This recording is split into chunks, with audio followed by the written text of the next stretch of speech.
कोई खाद जितनी पुरानी होती है उतनी ज़्यादा बढ़िया हो जाती है। शराब की तरह ये भी, जितनी शराब पुरानी है उतनी बढ़िया है, जितनी खाद पुरानी है उतनी बढ़िया है। इसमें क्या होगा, मेन केचुए को क्या है कि पानी पीना है। पानी पीने के लिए वो गोबर खाता है, गोबर खा के इसको बचाता है और पानी अपना पूरा कर लेता है बॉडी का। जो खाद होता है जो हमारे यहाँ आसपास मिलता है वो क्या होता है, वो कच्चा गोबर होता है। ठीक है। क्योंकि अगर हम ओरिजिनली देखें तो गोबर को डिकम्पोज होने में कम से कम 2 से 3 साल लगते हैं। ठीक है। ठीक है, तो वो 2 से 3 साल आज तक यहाँ पे कोई रखता नहीं है गोबर इतना। ठीक है। तो वो कम्प्लीटली डिकम्पोज नहीं होता। ओके। तो मतलब वो कंप्लीट खाद नहीं होता, उसमें कच्चा गोबर थोड़ा थोड़ा होगा। दूसरा क्या होता है, ये जो टाइम होता है ना, अंडे देने का टाइम होता है। अच्छा। हाँ, तो इस टाइम पे बारिश के बाद और सर्दियों से पहले ये टाइम। तो बड़े वाले क्या मर जाते हैं फिर? बड़े वाले ऑटोमेटिक खत्म हो जाते हैं, मर जाते हैं। हाँ। उनका काम क्या होता है कि जैसे 4 महीने का टाइम होता है। अच्छा। हमने बारिश के टाइम पे डाले थे ये सारे बड़े केचुए। तो जितने भी जो बारिश के टाइम पे जो केचुआ डलता है, अब वहाँ से लगा लो ऑलमोस्ट 4 महीना आने वाला है। ठीक है। तो 4 महीने की लाइफ होती है इनकी। अच्छा। 4 महीने में वो अपने बच्चे दे के खत्म मर जाते हैं। हाँ, तो ये जो है ना सारे उन्हीं की ब्रीड है। ओके, ये अब छोटे छोटे रह गए हैं। हाँ। मिलेंगे तो ऐसे मिलेंगे। ये आ गया एक बड़ा, ये आ गया ना आपके पास बड़ा। ये भी ये बड़े आ गए। क्योंकि इसको छानने के लिए सुखाना पड़ता है, थोड़ा सुखाना पड़ता है। अब इसको इसमें डालेंगे, ये कटर है, इस कटर में डलेगा। जो जैसे वो थोड़े वो डले वाले दिख रहे हैं ना, ये सारे उसमें उसको क्रश कर देगा। हाँ, क्रश कर देगा, यहाँ आ जाएगा। अच्छा, ये छलनी लगी हुई है। यहाँ से छलनी लगी हुई है, ये आगे पीछे होती है। चला के अभी देख देते हैं। ठीक है। तो इसमें फिर यहाँ से छन के जो वेस्ट है अपना, वो इधर की तरफ निकलता रहेगा।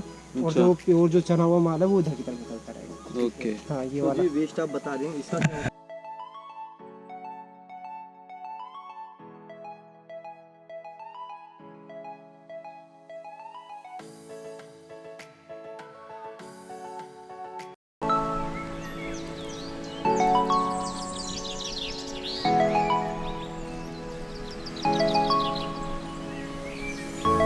Hello and welcome to my YouTube channel लो कर लो बात।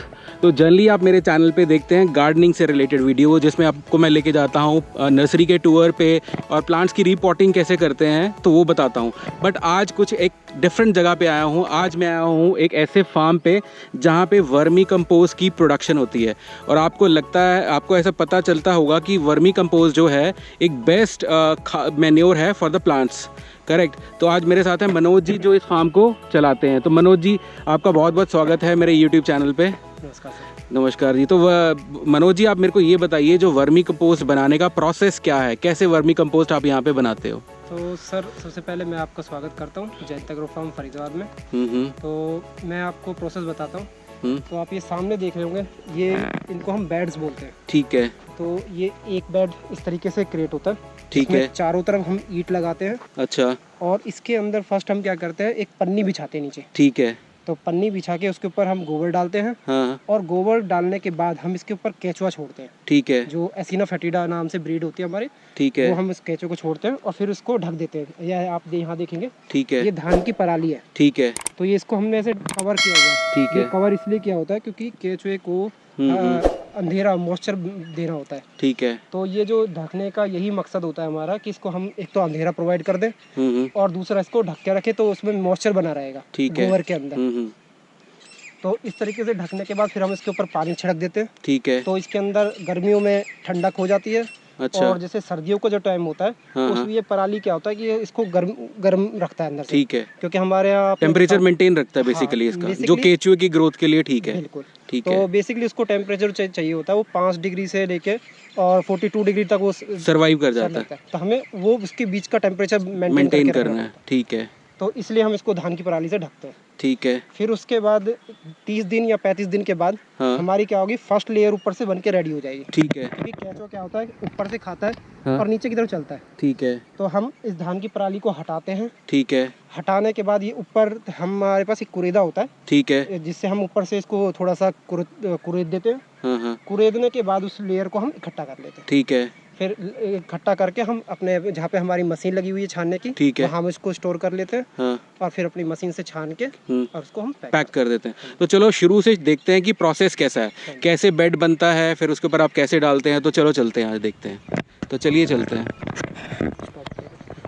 स्टेप है। तो पहले ये जैसे आप बेड देख रहे हैं, ये कितने बाय कितने का बेड है? अब आप देखेंगे सर, ये एक जो हमने ज़मीन है ये लेवल करी हुई है। ठीक है। तो इस तरीके से फर्स्ट हमें ये ज़मीन अपने लेवल करके लेनी चाहिए। ठीक है। लेवल करने के बाद हम इस पे ये पन्नी, स्टोर की पन्नी होती है। ठीक है। ये पन्नी को बिछाते हैं। ठीक है। और इसमें चारों तरफ हम ईंट लगा देंगे, ईंट बाउंड्री बना देते हैं। बाउंड्री बना देंगे। ठीक है। तो बाउंड्री बनाने का मेन मकसद क्या होता है कि केचुआ ताकि हमारे बेड से बाहर ना निकले। ओके। फिर उसके बाद इसके अंदर हम गोबर डालते हैं और फिर उसके ऊपर केचुआ छोड़ते हैं, पानी का छिड़काव करते हैं ताकि मॉइस्चर बना रहे। फिर पराली से पहले बता ही चुके हो। ठीक है। बेसिक ये है हमारा। ठीक है। अब जैसे आप देख सकते हैं इन्होंने जो मेन बेड हैं सारे हार्वेस्ट कर चुके हैं, तो इनका जो प्रोडक्शन है वो यहाँ पे आके रेडी हो गया है। तो इन्होंने ये जो वहाँ से ये वर्मी कंपोस्ट रेडी की है, तो ये यहाँ पे पड़ी हुई है। ये हमने यहाँ पे अपना स्टोर कर लिया सारे बेड में से निकाल के। ठीक है। ये हमारा स्टोर एक बार हमारा इकट्ठा करा हुआ है। ठीक है। उसके बाद अभी हमारी मशीन है, अब इसमें मशीन से चला के। ठीक है। तो अभी आपको दिखाते हैं कि मशीन से ये कैसे छनता है। तो ये थोड़ा सा डालेंगे और बताएंगे कि मशीन में कैसे छनता है। आगे आप देखेंगे ये जो ढेर लगा हुआ है। ठीक है। ये छना हुआ है, सारा छना हुआ वर्मी कंपोस्ट है। अब आप थोड़ा सा डिफरेंस इसमें देखेंगे कि ये थोड़ा सा गीला है आपको लगेगा, और ये वाला जो है सूखा है, थोड़ा ड्राई है। ठीक है। इसलिए होता है क्योंकि जो माल है वो छनता सूखा ही है। ठीक है। फिर उसके बाद हमें इसे वापस मॉइस्चर बनाना पड़ता है। तो मॉइस्चर बनाने के लिए हम इस पे पानी छिड़काव कर देते हैं। तो चलो दिखाते हैं आपको, भैया चला दो मशीन तो देखते हैं कि कैसे छनता है ये सारा आपका माल। मशीन चल रही है।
उसके बाद ये पैकिंग करते हैं। ये थोड़ी बड़ी पैकिंग अवेलेबल है।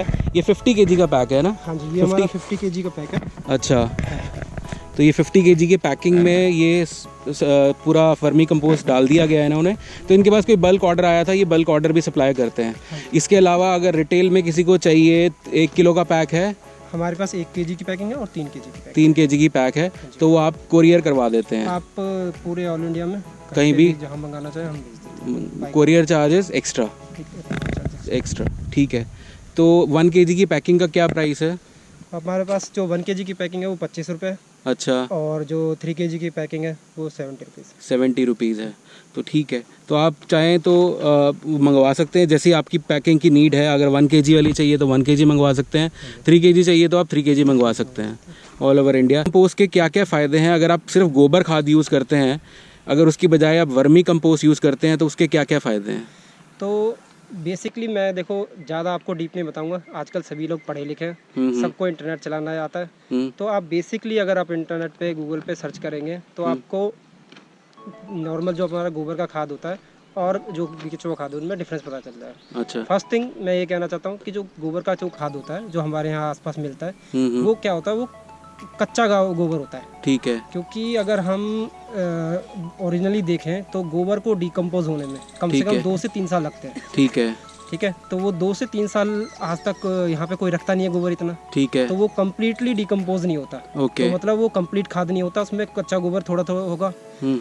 दूसरा ये जो होता है ये केचुए के द्वारा डाइजेस्ट किया हुआ होता है। ठीक है। तो इसमें जो मिनरल्स की बात करें तो जो नॉर्मल जो कच्चा गोबर होता है, जो कच्चा खाद वाला जो गोबर होता है उसमें होते हैं 8 के आसपास मिनरल। ओके, न्यूट्रिएंट्स होते हैं। न्यूट्रिएंट्स जो होते हैं और इसमें होते हैं 16 न्यूट्रिएंट्स। मतलब आप अगर वर्मी कंपोस्ट यूज करते हैं तो आपको डबल न्यूट्रिएंट्स मिल जाएगा।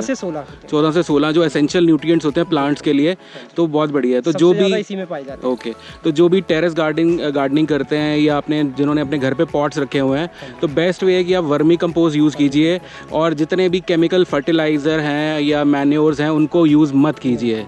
तो अगर आप देखेंगे कि जब आप वर्मी कंपोस्ट यूज़ करना शुरू करेंगे तो आपको अपने प्लांट्स की ग्रोथ में एक डिफरेंस नज़र आएगा और आपका जो पौधा है वो अच्छे से ग्रो करेगा, क्योंकि उसको एक नेचुरल खाद दे रहे हैं, आप आर्टिफिशियल चीज़ नहीं दे रहे हैं, तो उसकी लाइफ भी बढ़ेगी।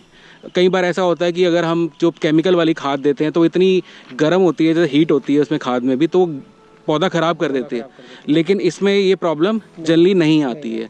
ठीक है, इनके अलावा जिनके बाग हैं वो भी ये वर्मी कंपोस्ट यूज़ करते हैं। जितना भी ऑर्गेनिक फार्मिंग वाले हैं लोग, हाँ हाँ, और जितने भी फ्रूटिंग वाले जो लोग हैं जिनके फार्म्स हैं, हाँ जैसे कि अनार का पेड़ है, सेब का पेड़ है, ओके, और आम का पेड़ है, हाँ, मोस्टली लोग ये मतलब फ्रूट्स के जितने भी ऑर्चर्ड वाले हैं तो वो यूज़ करते हैं, सबसे ये बात ज़्यादा यूज़ करते हैं। ठीक है, तो ताकि उस जो आप फ्रूट खा रहे हैं आपके घर तक पहुंच रहा है वो उसमें अच्छी न्यूट्रिशनल वैल्यू हो। ठीक है, वो न्यूट्रिशनल वैल्यू तभी अच्छी होगी अगर उसमें जो खाद पानी आपने डाला है वो अच्छा होगा। ठीक है जी, तो अगर आपको ऑर्डर करना है तो आप डिस्क्रिप्शन में जाके इनका वो नंबर देख सकते हैं, आप कॉल करके प्लेस कर सकते हैं ऑर्डर।